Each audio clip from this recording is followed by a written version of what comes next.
నాగలక్ష్మి. ఉమ్, ఉమ్. మీ ఆయన ఏమవుతారమ్మా? మీరేమవుతారు? బావగారండి. బావగారు. మీ అక్క హస్బెండా? మా హస్బెండ్. అమ్మగారా? అమ్మగారండి. ఎంత వయసు నాగలక్ష్మి?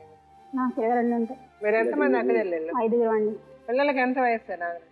ఓ పిల్లకి 8 సంవత్సరాలు, ఓ పిల్లకి 5 సంవత్సరాలు. నాగలక్ష్మి చెప్పండి, ఏంటి ప్రాబ్లం? అంటే ఇప్పుడు ఆయన కదా, ఆయన చెప్పారు మీ భర్త కదా, మీ భర్తేనా? మా భర్త. సరే, ఆయన ఏం జరిగింది, ఆయనకున్న కష్టం ఏంటి, ఆయన సైడ్ స్టోరీ ఆయన చెప్పారు. మీరేమనుకుంటున్నారు, మీకున్న ప్రాబ్లమ్స్ ఏంటి మీరు చెప్తే ఎవరు రైట్ ఎవరు రాంగ్ అని ఫస్ట్ లో పెళ్లి సంగతి ఆమెకు తెలియదు.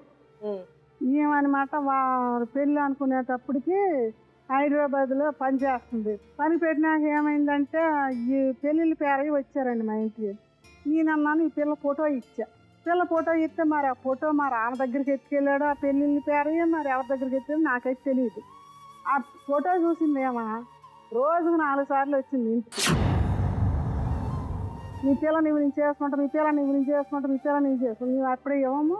మా ఇంటి ఎదురోళ్ళు కూడా అన్నారు మేము అప్పుడే ఇవ్వము, ఆమెకి ఎందుకు అంత ఇబ్బంది పెడుతున్నావు, ఆషాఢ మాసం నెలలో పెళ్ళిళ్ళు ఏంటి, అసలు ఇట్లా గోల్ చేస్తున్నావు, నువ్వు వచ్చి ఆయన చూస్తే అట్టున్నా నువ్వు పెళ్ళి అంటావు పద్దాకా నువ్వు వచ్చింది. అంత మా ఇంటి ఎదురామ నేను అర్జెంటుగా మరి డ్యూటీకి వెళ్ళిపోవాలి, నా డ్యూటీ పోతుంది, మరి పెళ్లి చేసి వాళ్ళిద్దరు దారి చేసి వెళ్ళిపోతాను అంది ఆమె. ఇప్పుడు మా ఆయనకు కూడా బాగుంటలే.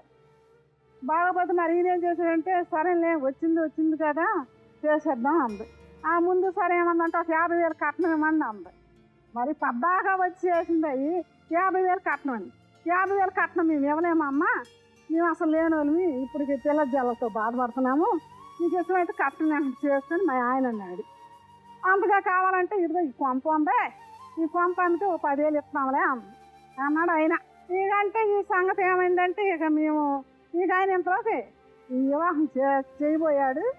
ఆయనకి బాగుంటే చేయబోయేటప్పటికి ఏమైందంటే ఏమో పెళ్ళిళ్ళు అన్నీ చేసినాక మరి పసుపు కుంకాలు ఇచ్చుకున్నాక బాగానే ఉంది. మెళ్ళ పాడు కట్టినాక అనమాట వచ్చేసేసింది. అమ్మ నాకు కట్నం ఇవ్వలేదు, పెళ్లి చేసుకోమాక, ఇది నీకు బాగుండదు చేసుకోమాక అని వచ్చేసింది. ఎక్కడ? బందర్లో గుళ్ళో చర్చిలో వచ్చేసింది. వచ్చినాక ఏమైంది, నీకు అయితే ఎమ్మెకు వద్దనప్పుడు కట్నానికి ఇప్పుడు కావాలంటే మేము ఇవ్వలేమమ్మా, మేము చేయలేము, మా పెద్దవాడు ఒక 3 ఏళ్ళు తెచ్చి ఉంగరం చేపిస్తాడు ఎబ్బీ కానీ ఇచ్చాడు.